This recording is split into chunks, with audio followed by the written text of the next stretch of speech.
आपल्या चिपळूण संगमेश्वर मतदारसंघातील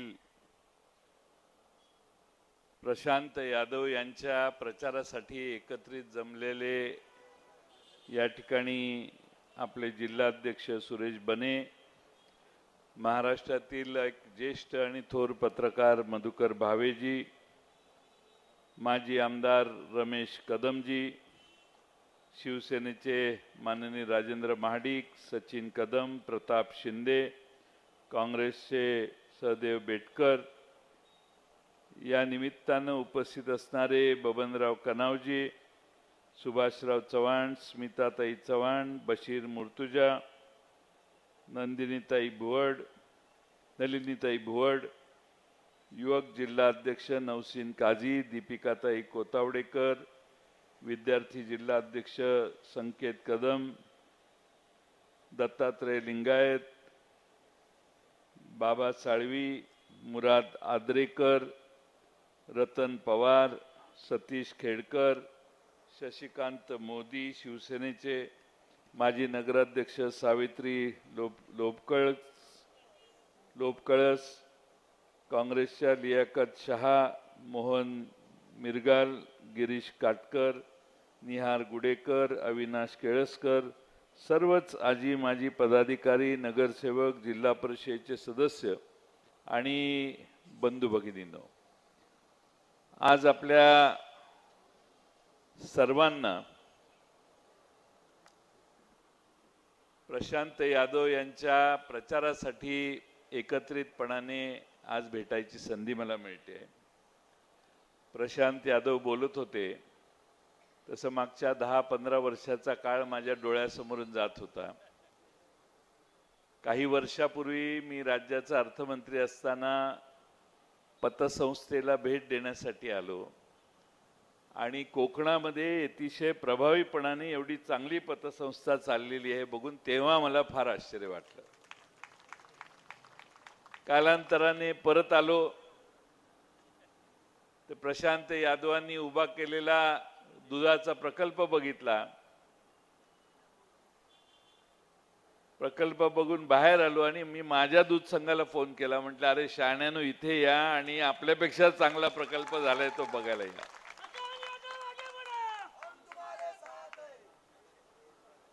हळूहळू प्रशांत यादव निवडणुकीला उभा राहणे वगैरे असं काही सुरुवातीला त्यांच्या डोक्यात नव्हतं. पण रमेशभाई इथल्या आमदारांनी गद्दारी केली आणि प्रशांत यादवांचा उगम झाला किंवा उदय झाला आणि प्रशांत यादवांच्या मागे राष्ट्रवादी शरदचंद्र पवार पक्षाची ताकद आज उभी राहिली. शिवसेना आणि काँग्रेसच्या सगळ्यांच्या सहकार्याने आज ही निवडणूक ते लढवत आहेत. आज खरं म्हणजे प्रशांत यादव ही अशी व्यक्ती आहे की पश्चिम महाराष्ट्रात झालेल्या विकासाशी तुलना या भागातल्या सहकारी संस्थांच्या बरोबर होऊ शकते एवढी प्रगती प्रशांत यादवांनी एक संस्था उभी करून केलेली आहे. पतसंस्था तर फार वर्षापूर्वी मधुकरराव भावे साहेबांनी मला आणलं होतं. तेव्हापासून या सगळ्या परिसरामध्ये आपलं काम बरं की लोकांची सेवा बरी एवढाच काम आणि एवढाच उद्दिष्ट ठेवून प्रशांत यादव आणि त्यांच्या सगळ्या कुटुंबाने आजपर्यंत काम केलेलं. आता आमच्या सर्वांची अपेक्षा आणि इच्छा होती की प्रशांत यादवांची स्वच्छ प्रतिमा आहे, मागं काही बॅगेज नाही, कुठला भ्रष्टाचाराची भानगड नाही, कुठल्या संस्थेमध्ये नोकर भरताना पैसे घेतलेले नाहीत किंवा आणखीन काही भानगडी केलेल्या नाहीत. त्यामुळे प्रशांत यादवांसारखा स्वच्छ चेहरा आम्हाला मिळाला याचा आम्हाला फार आनंद आहे आणि सगळ्या कोकणामध्ये एकच जागा आम्ही लढवतोय. त्यामुळं प्रशांत यादवांच्या मागं पवार साहेब, उद्धव ठाकरे साहेब आणि काँग्रेस या सर्वांची ताकद आज उभी आहे. तुमच्या सगळ्यांचा आशीर्वाद असेल तर प्रशांत यादव 100% महाराष्ट्राच्या विधानसभेत जातील अशी माझी अपेक्षा आहे. अनेक प्रश्न आपल्या परिसरात आहेत. रमेशभाई कदम साहेब आपले आमदार असताना त्यांच्या बाबतीत अनेक वेळा त्यांनी तेव्हा चर्चा केलेल्या पर्यटनाच्यासाठी काय काय करता येईल याबद्दल देखील ते फार सतर्क होते. पण मधल्या काळामध्ये निसर्गाने आपली दिशा बदलली. प्रचंड पाऊस झाला आणि आपल्या सगळ्यांच्यावर प्रचंड मोठं संकट आलं हे आपल्या सगळ्यांना माहिती आहे. आणि त्यानंतर जलसंपदा खात्याचा मंत्री असताना मी स्वतः इथं आलो. सगळ्या इरिगेशन डिपार्टमेंटची सगळी यंत्रणा, मशीन, JCB आणि मोठमोठे पोकलेन सारखे मशीन इथं आणून उभे केले आणि त्या माध्यमातून ही नदी ही रुंद करायचं पात्र आणि त्याचबरोबर खोल करायचं असा प्लॅन आपण त्यावेळी तयार केला. ताबडतोबीने बजेट नसताना पाऊस झाल्यावर ताबडतोबीनं आपण निधी द्यायला सुरुवात केली. दुर्दैवानं काही कालांतरानं आपलं सरकार गेलं. शिवसेना उद्धव ठाकरे साहेबांचा पक्ष फोडण्याचं पाप भारतीय जनता पक्षानं केलं. शिवसेनेतच काही गद्दार निघाले की ज्याचे पलीकडे गेले आणि सत्तेत जाऊन बसले. आमची अपेक्षा होती की हे काम तसंच पुढे चालू राहील. उद्देश काय होता तर खोलीकरण केलं, रुंदीकरण केलं तर पात्राच्या बाहेर पाणी येण्याची जी शक्यता आहे ती आणखीन कमी करता येईल. आणि ते काम करण्यासाठी हे काम अव्याहतपणाने पुढे चालायला 100 कोटी रुपये तरी खर्च व्हायला पाहिजे होता.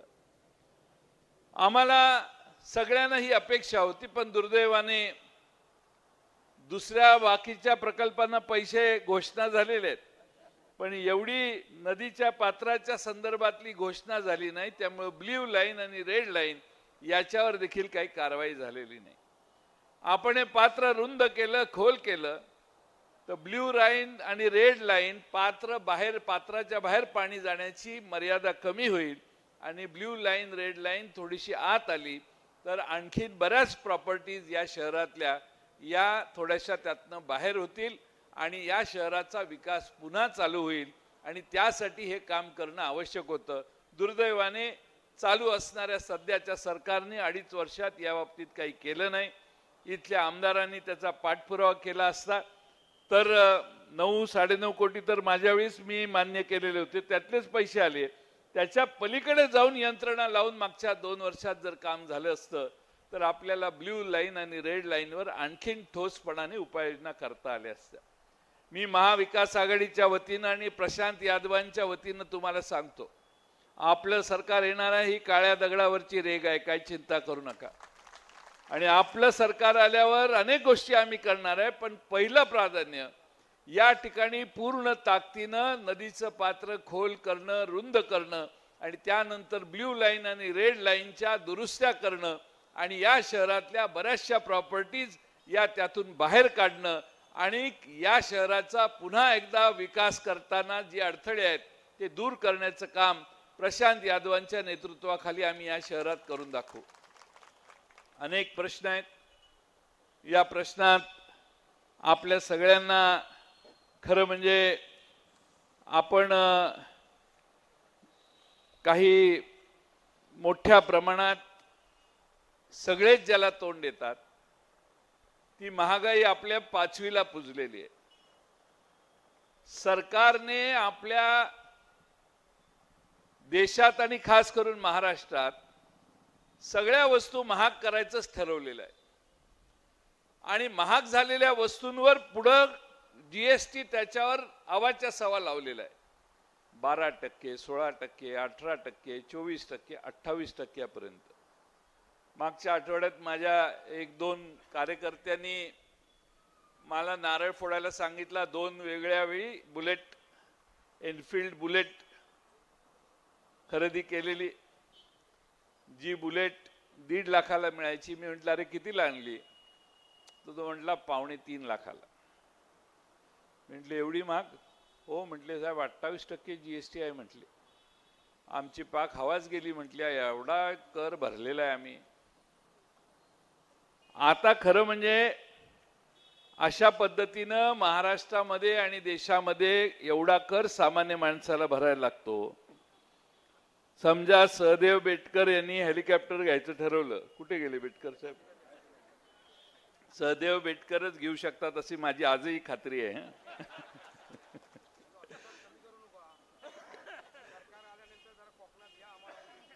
काही अडचण नाही बेटकर साहेब, आम्ही तुम्हाला अजिबात अंतर देणार नाही, पूर्ण 200%.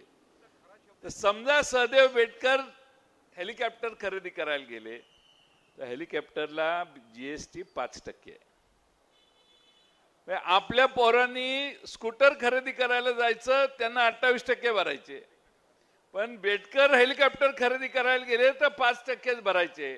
श्रीमंताला या देशात कर कमी आहे आणि गोर गरिबांना जास्त कर भरावा लागतो. तुमच्या पायातल्या चपलेवर ह्यांनी टॅक्स बसवलाय, तुमच्या अंगावरच्या शर्टावर आहे, पॅन्टवर आहे, साडीवर आहे, बनियनवर आहे, अंडरवेअरवर आहे, टोपीवर आहे, तुम्ही म्हणाल त्या गोष्टीवर यांनी कर बसवलाय. मी हे यासाठी बोलू शकतो कारण महाराष्ट्राच्या विधानसभेत ज्यावेळी जीएसटीचा कायदा आला त्यावेळी 3.25 तास भाषण करून मी महाराष्ट्राच्या सरकारला सांगितलं हा मार्ग नाही आहे. गोरगरिबांना सुटका देण्यासाठी थोडासा अधिकार तुमच्या हातात ठेवा, सगळा अधिकार केंद्र सरकारला द्यायचा, म्हणजे जीएसटीचे कराच्या मधल्या दुरुस्त्या करण्याचं सगळं काम आणि अधिकार त्यांना दिला तर महाराष्ट्रातल्या गोरगरिबांच्या समोर तुम्ही संकट तयार कराल. आणि तेच नेमकं झालेलं आहे. गरिबांच्याकडून देशात जास्त कर वसूल होतो आणि श्रीमंत वर्गाकडून कमी कर वसूल होतो. हे मी नाही, आकडेवारी सांगते. आज खरं म्हणजे सगळा महाराष्ट्र गुजरातला आंदोलन द्यायचं यांनी ठरवलेलं आहे. मी तुम्हाला 2 उदाहरणं सांगेन.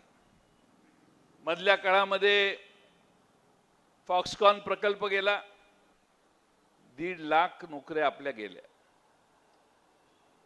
टाटा एअरबस, टाटा आणि तिकडची एअरबस यांचं कोलॅबरेशन असणारी विमान तयार करण्याचा काहीतरी कारखाना होता. 21,000 कोटी रुपयापेक्षा जास्त गुंतवणूक होती. काही हजार पोरांना नोकऱ्या मिळाल्या असत्या. तो इकडं गेला. एकनाथ शिंदे बोलायला तयार नाहीत, अजित पवार बोलायला तयार नाहीत, देवेंद्र फडणवीस तोंडातनं शब्द काढायला तयार नाही. का? तर तो गुजरातला गेला म्हणून. हे एवढे घाबरतात यांना की गुजरातमध्ये काही गेलं तरी गप, तोंडातनं आवाज निघत नाही यांचा. 17 प्रकल्प महाराष्ट्राच्या बाहेर घालवण्याचं काम या त्रिकुटांनी केले. हीच महाराष्ट्राची फार मोठी हानी आहे. आज गुजरातला प्रकल्प गेला. परवा नरेंद्र मोदी साहेबांनी बडोद्याच्या जवळ त्या प्रकल्पाचं उद्घाटन केलं. भूमिपूजन नाही, उद्घाटन. प्रकल्प चालू झाला आणि महाराष्ट्रात विधानसभेत एकनाथ शिंदेनी भाषणात सांगितलं, जयंतराव काळजी करू नका, आम्ही मोदी साहेबांना भेटून आलो. मोदी साहेब म्हटले तुम्हाला ह्याच्यापेक्षा मोठा प्रकल्प देतो. त्यांनी मोदी साहेबांनी असा हात केला, एकनाथ शिंदेनी असाच केला, म्हणजे भोपळा दिला. आज महाराष्ट्राची फसवणूक सतत दिल्लीतली लोक करतात. नरेंद्र मोदी आणि शहा करत असतील, त्यांनी काही केलं गुजरातच्या संदर्भात तरी हे माना खाली घालून बसतात. असा माझा यांच्या स्पष्ट आरोप आहे की यांनी महाराष्ट्र गुजरातला आंदोलन दिलेलं आहे. आज तुम्हाला माहिती आहे की नाही माहित नाही, पण मध्ये 2 बातम्या प्रसिद्ध झाल्या. एक बातमी होती की भारताच्या उत्पन्नाच्या महाराष्ट्राचा वाटा 15% असतो. गेल्या 2, 4, 5, 6 दिवस झाले त्या बातमीला. बातमी अशी आली, आमचं नाही, केंद्र सरकारच्या सर्वे मधले आकडे आहेत हे. बातमी अशी आली की पहिल्यांदा भारताच्या उत्पन्नातला महाराष्ट्राचा वाटा 15%वरून 13%वर घसरला. 2% फटका महाराष्ट्राला बसला. 2% आमचं अधोगती झाली. याचा अर्थ 2% म्हणजे काही लाख कोटी रुपये महाराष्ट्राचं उत्पन्न, म्हणजे महाराष्ट्राने निर्माण केलेलं उत्पन्न कमी पडलं असा त्याचा अर्थ. दुसरी बातमी आली ज्याचा महाराष्ट्राच्या विधानसभेत मला वाटतं मी उल्लेख केलेला होता. ती बातमी होती की जेव्हा नरेंद्र मोदी देशाचे प्रधानमंत्री झाले त्याच वेळी महाराष्ट्रामध्ये देवेंद्र फडणवीस मुख्यमंत्री झाले, भाजपचं सरकार आलं. 14 साली झाले. 2016 साली मी राज्याचा अर्थमंत्री होतो. त्यावेळी महाराष्ट्र दरडोई उत्पन्नात देशात दुसऱ्या, तिसऱ्या, चौथ्या क्रमांकावर असायचा. दरडोई उत्पन्नात इतर बाकी मोठी सगळी राज्य आपल्या पाक खाली होती. पण 2016 पासून आकडेवारी जर तुम्ही गुगल केलं तरी तुम्हाला कळेल, 2016 साली महाराष्ट्र मागे गेला आणि गुजरात पुढे राहिला.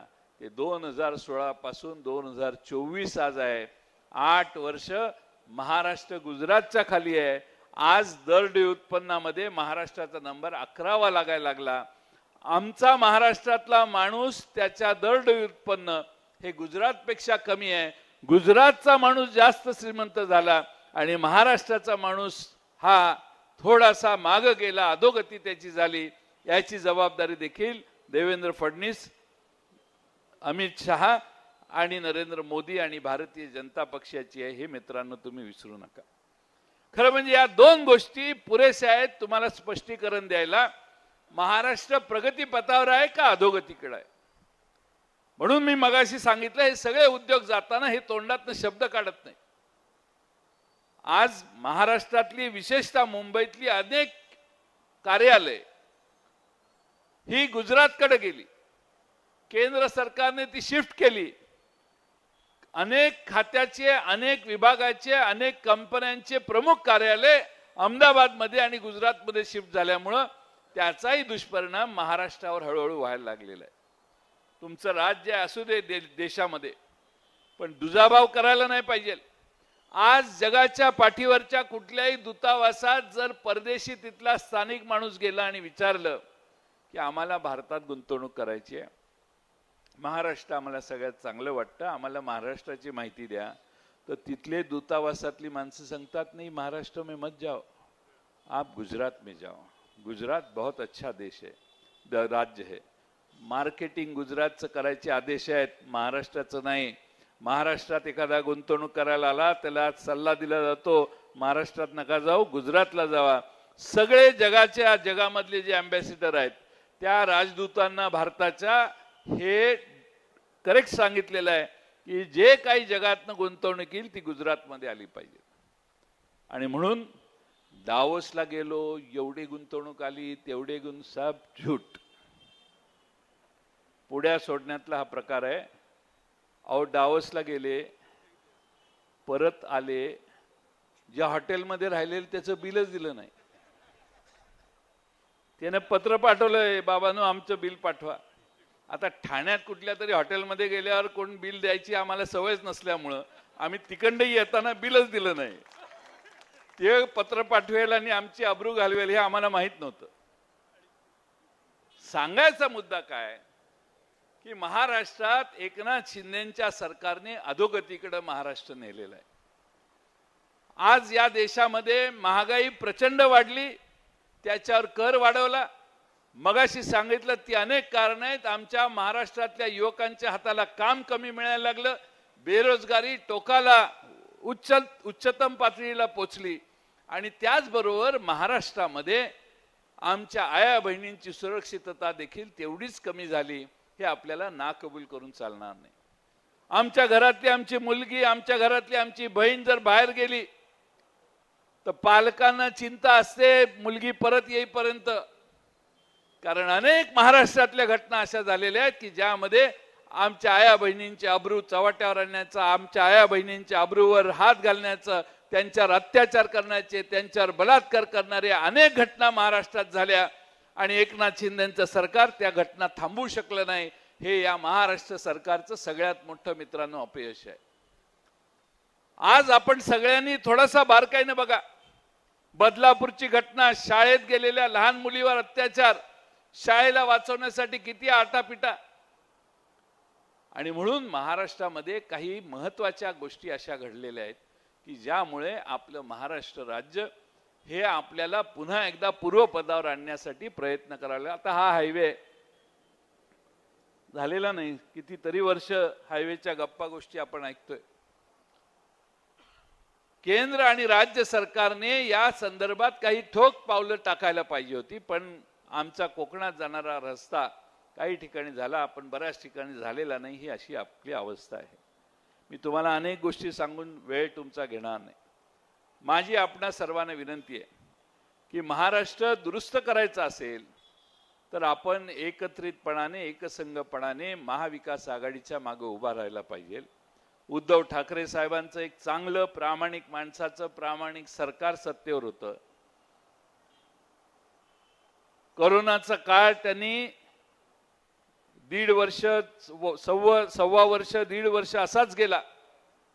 पण उद्धव ठाकरे साहेबांनी घरात या संदर्भातल्या सगळ्या चर्चा वर्षा बंगल्यावर अनेक बंधनं असताना त्यांच्यावर तर अनेक वेळा बैठका घेतल्या आणि महाराष्ट्रात कोरोनाची एवढी उत्तम व्यवस्था केली की भारतातल्या कोणत्याही राज्यापेक्षा महाराष्ट्रामध्ये मृत्यू कमी झाले. महाराष्ट्रातल्या माणसांचे गोरगरिबांचे प्राण वाचवण्याचं श्रेय तेव्हा उद्धव ठाकरेंच्या सरकारला जातं, हे मित्रांनो कधी विसरू नका. आणि म्हणून मी आपणा सर्वांना विनंती करतोय की महाराष्ट्रामध्ये शिवसेना फोडली, पैशाने काय काय गोष्टी करता येतात राजकारणात त्याचे आदर्श महाराष्ट्रात घालून देण्याचं काम या लोकांनी केलं. त्यानंतर राष्ट्रवादी फोडली. आजची लोकसत्ता वाचा. भुजबळ साहेबांनी मुलाखत दिलेली आहे. ते म्हणतात की ईडीतून आमच्या सगळ्यांच्यावर कारवाई होणार होती, आम्हाला आज जायला लागलं असतं, पुन्हा इतक्या कालावधीनंतर आज जायचा प्रसंग जर आला तर काय आहे, आणि म्हणून आम्ही त्यांना शरण गेलो. म्हणजे भारतीय जनता पक्षाकडे हे तत्व ठेवून गेलेले नाहीत. भारतीय जनता पक्षासमोर यांनी माना खाली घातल्या, नांगी टाकली आणि शरण गेले. आणि शरण गेलेल्या लोकांचं राज्य महाराष्ट्रावर 1.5 वर्ष चालू आहे. ह्या शरण गेलेल्या लोकांना आपण कधीही कोणी माफ करणार नाही. तुमच्या अनेक शरद पवारांचे तुमच्यावर सगळ्यांच्यावर एवढे उपकार होते. तुमच्या वडिलांपासून शरद पवारांचे तुमच्यावर संबंध आणि उपकार असताना शरद पवारांना तुम्ही सोडलंच कसं, हा चिपळूणकरांना प्रश्न पडलेला आहे. आणि त्याचं उत्तर उद्याच्या विधानसभेत आपल्या प्रशांत यादवांना निवडून देऊन तुम्हाला द्यावं लागेल. एवढीच माझी विनंती आहे. शेवटी प्रामाणिकपणा देखील महत्वाचा आहे. नुसता पैसा पैसा पैसा त्याच्याशिवाय काही नाही. काही साधन सुचिता, काही तत्व, काही विचार. आम्ही सगळे शाहू फुले आंबेडकरांचा विचार हा कुठेही हलणार नाही, याच्यासाठी शरद पवार साहेबांच्या नेतृत्वाखाली काम करतोय. उद्धवजी देखील त्याच विचारांना आज महाराष्ट्रात काम करतायत. संपूर्ण काँग्रेस पक्ष त्याच पद्धतीने आज काम करतोय. आम्ही एकजिन्सीपणाने महाराष्ट्रात महाविकास आघाडी उभी केलेली आहे. आणि मला महाराष्ट्रातल्या अनेक ठिकाणी जाऊन आल्यावर विश्वास आहे की उद्याच्या निवडणुकीत महाराष्ट्रात महाविकास आघाडीचं म्हणजे आपल्या सगळ्यांचं सरकार येणार आहे. तुम्ही सगळ्यांनी महाराष्ट्रामध्ये 2 दिवसापूर्वी आम्ही मुंबईमध्ये 5 गॅरंट्या जाहीर केलेल्या आहेत. महाराष्ट्रातल्या जनतेला आम्ही सत्तेवर आल्यावर काय करणार हे सांगण्याचं काम आम्ही त्या गॅरंटीमध्ये केलेलं आहे. आणि ती गॅरंटीच्या सगळ्या मुद्दे जर आपण वाचले तर मला खात्री आहे की तुमच्या कुणाच्याही जीवनाला स्पर्श होणारच नाही अशी शक्यताच नाही. या 5 सूत्री पंचसूत्री जी आहे त्यातनं सगळ्यांना पूर्णपणाने स्पर्श जीवनाला होईल, सगळ्यांना मदत होईल अशी आमची भावना आहे. ही पंचसूत्री जाहीर केली आहे. 10 तारखेला आमचा जाहीरनामा तपशीलवार येईल, तो अधिक खुलासेवार असेल. पण 5 प्रमुख कामं कुठली? एक म्हणजे महाराष्ट्रामध्ये आम्ही महालक्ष्मी योजना आमचं सरकार आल्या सुरू करू. महालक्ष्मी योजनेत आमच्या महाराष्ट्रातल्या ज्या आमच्या आया बहिणी आहेत त्या आया बहिणींना दर महिन्याला 3,000 रुपये देण्याचा निर्णय आमच्या महाविकास आघाडीने केलेला आहे. आणि दुसरं, महाराष्ट्रात आता तुमची बहीण तुमची पत्नी कुणी तुमच्या घरातलं एसटीनं प्रवास करत असेल तर एसटीच्या प्रवासाला 1 रुपया खर्च येणार नाही. महाराष्ट्रातल्या महिलांच्यासाठी प्रवास खर्च 100% पूर्ण आमच्या सरकारकडून सोसला जाणार आहे. आजपर्यंत मी मागच्या लोकसभेच्या वेळी ऐकलं होतं मोदी साहेबांनी गॅरंटी दिली 5 लाख रुपयाचे आरोग्याचं कवच प्रत्येकाला आहे म्हणून. मला चिपळूणकरांना विचारायचं आहे, संगमेश्वरचे बरेच इथं आलेले आहेत, की इथं असा कोण आहे का या पेंडॉलमध्ये की ज्यांनी मोदी साहेबांची गॅरंटी घेऊन मुंबईच्या बॉम्बे हॉस्पिटलमध्ये किंवा आपल्या नव्या मुंबईतल्या एखाद्या हॉस्पिटलमध्ये गेला आणि सांगितलं की ही गॅरंटी आहे, माझ्यावर उपचार करा, आणि त्या गॅरंटीप्रमाणे 5 लाखापर्यंत त्याचा खर्च हा हॉस्पिटलने सोसला आहे आणि सरकारकडून ते पैसे मिळालेत, असा एक माणूस असेल तर जरा उभा राहावा. ते मला माहिती आहे, पण असलाच चुकून तर काय सांगता येते. एक पण हात वर नाही. का नाही? तो मोदींनी जाहीर केलेल्या घोषणा या अशा आहेत की तुम्ही एक यादीच काढलेली आहे मी. 10 वर्ष त्यांचं सरकार आहे भाजपचं.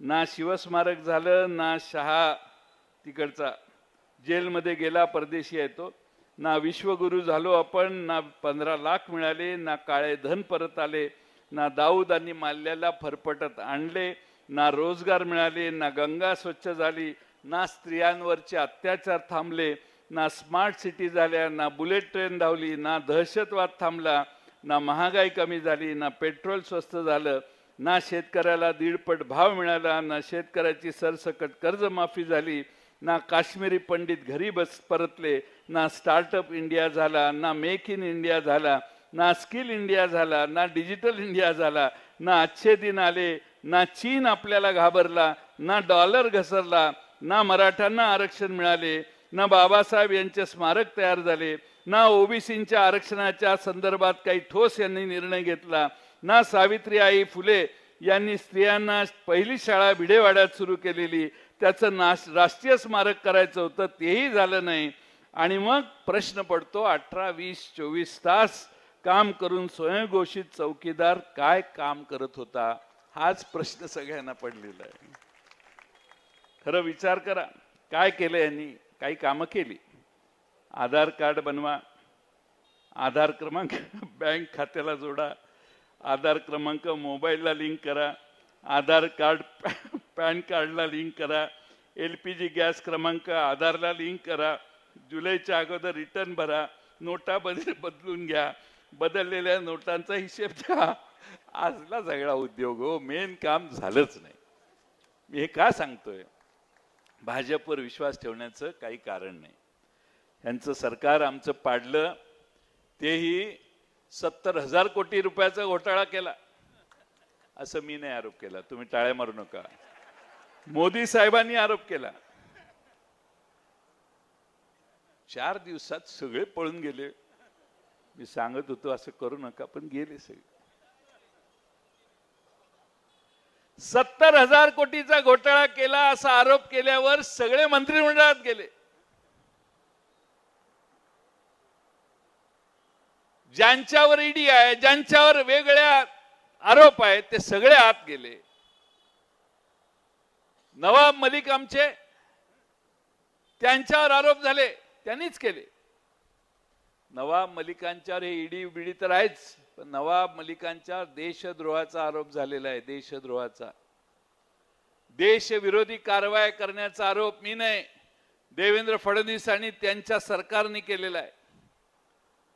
त्या नवाब मलिकांना भारतीय जनता पक्षाने आपल्या मित्र पक्षाचे उमेदवार म्हणून स्वीकारलेला आहे आणि नवाब मलिक अजित पवारांच्या पक्षात उमेदवार म्हणून आता उभे राहिलेले आहेत.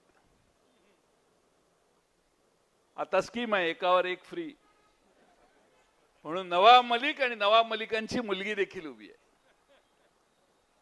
याचा अर्थ तुम्ही माणसाला बदनाम करता, प्रसार माध्यमातून खोटं नाटक किंवा काय खरं असेल तर खरं ते पसरवता, त्याला नामोरम करतात, त्याला तुरुंगात घालतात, त्याला बाहेर काढतात, त्याला खाली मान घालून आपल्या शेजारी बसवता किंवा त्याला धमकी देऊन मंत्रिमंडळात घेता आणि त्यानंतर इलेक्शन मध्ये त्यांना तुमचा पार्टनर बनवता. हे महाराष्ट्रातल्या जनतेला कबूल आहे का, हाही निकाल उद्या आपल्याला घेतला पाहिजे. एवढी मोठी फसवणूक महाराष्ट्रातल्या 15 कोटी जनतेची, एवढी मोठी फसवणूक भारतीय जनता पक्ष, एकनाथ शिंदे आणि अजित पवारांचा पक्ष जर महाराष्ट्राची करत असेल तर तुम्ही 10 वेळा विचार करा मतदान करताना. एका बाजूला उद्धव ठाकरेंच्या सारखा सरळ मार्गी, सरळ जाणारा, प्रामाणिकपणाने जनतेशी एकनिष्ठ राहणारा नेता आमच्या बरोबर आहे. शरद पवार साहेबांच्या सारखा महाराष्ट्रातल्या सगळ्या कानाकोपऱ्यातले नव्हे, देशातले प्रश्न ओळखणारा नेता आमच्या बरोबर आहे. राहुल गांधींसारखा नवा नेता, युवा नेता आज आमच्या बरोबर आहे. या सगळ्यांनी तुम्हाला गॅरंटी दिलेली आहे. ती मगाशी मी जी सांगितली, 3000 रुपये महिना महिलांना आणि बसचा प्रवास मोफत, त्याच्यावर आणखीनही गॅरंटी आहे. तुमच्या कुटुंबाचा 25 लाख रुपयाचा विमा काढण्याचं काम सरकारकडून होईल. तुम्ही त्या विम्याचा कागद घेऊन ऍडमिट व्हा. तुमच्या विम्याच्या कागदाप्रमाणे 25 लाखापर्यंतची ट्रीटमेंट सरकारला न विचारता, सरकारला 10 वेळा हेलपाटे न घालता आपोआप खाजगी किंवा सरकारी रुग्णालय तुम्हाला करण्याची व्यवस्था करेल, घरातला कुणाचंही हो. तिसरा महत्वाचा भाग म्हणजे 2 लाखाची कर्जमाफी उद्धव ठाकरेंच्या सरकारने पहिल्या आठवड्यातच, आम्ही 5 जण मंत्रिमंडळात होतो त्यावेळी केली. आता आम्ही ठरवलंय 3 लाखाची कर्जमाफी आम्ही करणार. जो कोणी 2 लाखाच्या वर अडकलेला तेव्हा किंवा आता नवीन अडकलेला असेल, थकलेला असेल, तर त्याला 3 लाखाची कर्जमाफी देऊ. पण रेग्युलर कर्ज प्रामाणिकपणाने भरणार आहे त्याला देखील 50,000 रुपयाचं अनुदान, प्रोत्साहनात्मक अनुदान देखील देण्याची व्यवस्था करू. मागच्या मध्ये आम्ही केलं होतं. आमचं सरकार गेल्यानंतर पुन्हा दुसरं सरकार आलं, अर्थमंत्री तेच राहिले. त्यांची नैतिक जबाबदारी होती 50,000 रुपये द्यायचे. अजून बऱ्याच ठिकाणी ते 50,000 रुपये पोहोचलेले नाही. युवकांना बेरोजगार भत्ता 4,000 रुपये देऊ आणि जातनिहाय जनगणना आणि 50% आरक्षण मर्यादा हटवण्यासाठी आम्ही प्रयत्नशील राहू. अशी पंचसूत्री घेऊन महाराष्ट्रात राज्य करण्याचा साठी आपल्या सगळ्यांना, आपण सगळ्यांनी आम्हाला आशीर्वाद द्यावा एवढीच विनंती या ठिकाणी करतो. प्रशांत यादव हा नवा चेहरा आहे. राजकारणातले छक्के पंजे माहीत नाहीत. कुणाच्या तरी आगे पुढे झाल्यावर त्याला तिकीट मिळालेलं नाही. शरद पवार साहेबांनी हुडकून प्रशांत यादवना काढलेलं आहे आणि प्रशांत यादव योग्य उमेदवार हे रमेश कदमांच्या पासून इथं बसलेल्या बहुतेक सगळ्यांनी मान्य केलं आणि मग प्रशांत यादव आज उमेदवार म्हणून आपल्या सर्वांच्या समोर आहेत. आपल्याला दुसरी एक गॅरंटी मी घेतो, प्रशांत यादव फुल टाइम तुमचं काम करतील. त्यांच्याकडे काही शिक्षण संस्था नाहीत, काही कॉलेज नाही, फिलेज नाही. त्यामुळं संस्थेची मीटिंग आहे, जरा उद्या या, परवा या, असला काही भानगड नाही. बरोबर आहे ना? असेल तर मला आत्ताच सांगा. नाहीतर, आणि असेल तर ते तोडायचं. आमदार म्हणजे 24 आवर्स लोकांना अवेलेबल पाहिजे. आणि प्रशांत यादव 24 तास, वहिनी मान्य आहे ना? नाही तेच पाहिजेत. त्या 24 तास प्रशांत यादव तुमच्यासाठी देतील हा विश्वास आणि हा शब्द प्रशांत यादवांच्या वतीनं मी आपणा सर्वांना देतो. आज महाराष्ट्रात लढाई आहे ती निष्ठेची, गद्दारांच्या विरोधात, प्रामाणिकपणाने वागणाऱ्या नागरिकांची बेईमानी करणाऱ्या लोकांच्या विरोधात, स्वच्छ असणाऱ्या माणसांची, भ्रष्टाचार करणाऱ्या लोकांच्या बरोबर. आता लय उदाहरणं देईन मी भ्रष्टाचाराची, पण जरा वेळ झालाय. एकच उदाहरण देतो. काही ठिकाणी यांनी 11,000 कोटीचं टेंडर रस्त्याचं काढलं, 15,000 कोटीला गेलं. एक टेंडर इकडं आपल्या अलिबाग पासून तिकडं वसई विरारकडे एक कॉरिडॉर करतायत. 20,000 कोटीचं टेंडर म्हणे 26,000 कोटीला गेलं. आमच्याकडे पेठ नाक्याहून सांगलीला जाणारा रस्ता नितीन गडकरी साहेबांनी केला. 600 कोटी रुपये, 48% बिलोने गेला, 48% बिलो. पण महाराष्ट्र सरकारचे सगळी टेंडर ही 20%, 25%, 37% अभावने गेली. एस्टिमेट ह्यांनीच केले, त्यात काहीतरी केलाच घोटाळा, पण एवढा हवस सुटलेली आहे, हाव सुटलेली आहे, हे कमी पडतील आपल्याला, इलेक्शन वगैरे समोर आहे म्हणून त्याच कामाच्या किमती आता महाराष्ट्राच्या माथ्यावर 26,000 म्हणजे 6,6, 5,5, 4,4 हजार कोटी रुपयाने टेंडरच्या किमती वाढल्या आहेत. याची जबाबदारी देखील याच सरकारची आहे. आणि म्हणून जाता जाता शेवट एकदा आठवण करून देतो, छत्रपती शिवाजी महाराज हा आपल्या सगळ्यांचा स्वाभिमान आहे.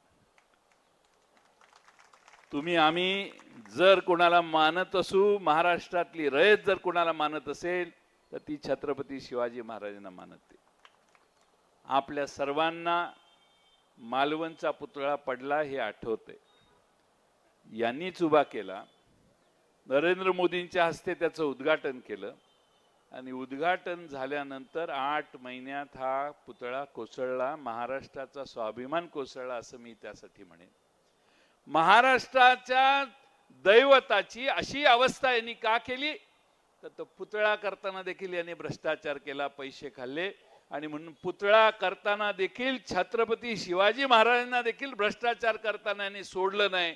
हे चिपळूणकरांनी, संगमेश्वरकरांनी लक्षात घ्या आणि त्यामुळं यांना प्रायश्चित्त देणं हाच आपल्या समोर पर्याय आहे. आणि ते प्रायश्चित्त उद्याच्या 20 नोव्हेंबरला आपण द्या अशी विनंती करतो. आज आपण सगळे फार मोठ्या संख्येने रणरणत्या उन्हात इथं उभा राहिलाय, थांबलाय, बसलाय. बरीचशी रस्त्यावर गर्दी झालेली आहे. प्रचंड मोठ्या प्रमाणात तुम्ही हा प्रतिसाद दिलेला आहे. मला वाटतं हाच निवडणुकीचा निकाल आहे. आता राहिले आहेत 8-10 दिवस. तुम्हा सगळ्यांना माझी विनंती आहे की तुतारी वाजणार. आमचं काय झालंय प्रॉब्लेम, आमचं घड्याळ कोणीतरी चोरलेलं आहे. घड्याळ चोरल्यामुळे आमची जरा पंचायत झालेली आहे. आमचा पक्षही घेतला, घड्याळही चोरलं. आम्ही पोलीस स्टेशनला कंप्लेंट केलेली आहे. आम्हाला दिसतंय घड्याळ समोर, पण ते पोलिसांनी ताब्यात घेऊन आमच्याकडे देण्यासाठी आम्ही वाट बघतोय.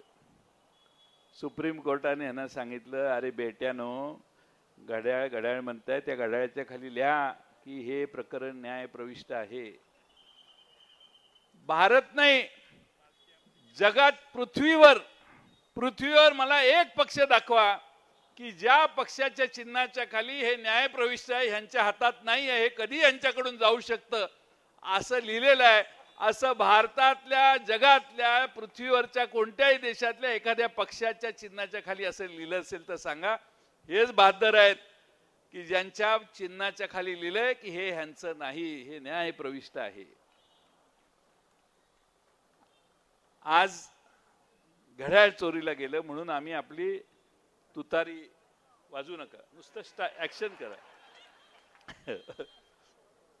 नाही नको वाजेलच.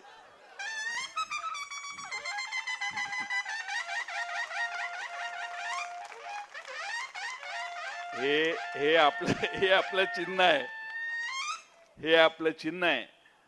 आणि हे चिन्ह तुतारी वाजवणार सुदैवाने 1 नंबरला आहे. म्हणजे 1 नंबरला प्रशांत यादव तुमची निवड नियतीनेच केलेली आहे, नियतीनेच निर्णय घेतलाय बदलाचा. आणि त्यामुळं तुम्ही चिंता करू नका, घराघरापर्यंत ही तुतारी पोचवा. मशालीची माणसं आणि हाताची माणसं आपल्या मदतीला आहेत, हे कधी विसरू नका. आपलं सगळ्यांचं त्यांच्याबद्दलही उत्तरदायित्व आहे. उद्या सरकार आल्यानंतर मशालीच्या आणि हाताच्या माणसांनाही तेवढ्याच सन्मानाची वागणूक या मतदारसंघात देण्याचं वचन प्रशांत यादवांच्या वतीनं, राष्ट्रवादी काँग्रेस पक्षाच्या वतीनं मी त्या सर्वांना देतो. आपल्या सर्वांच्या आशीर्वादाने, ताकदीने प्रशांत यादवांना महाराष्ट्राच्या विधानसभेत तुम्ही पाठवा एवढीच विनंती करतो आणि पुढे जाण्यासाठी आपल्या सगळ्यांची रजा घेतो. धन्यवाद.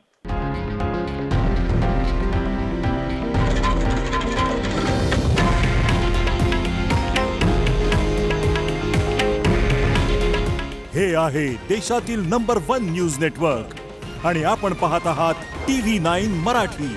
काळजी तुमची, हित महाराष्ट्राचं.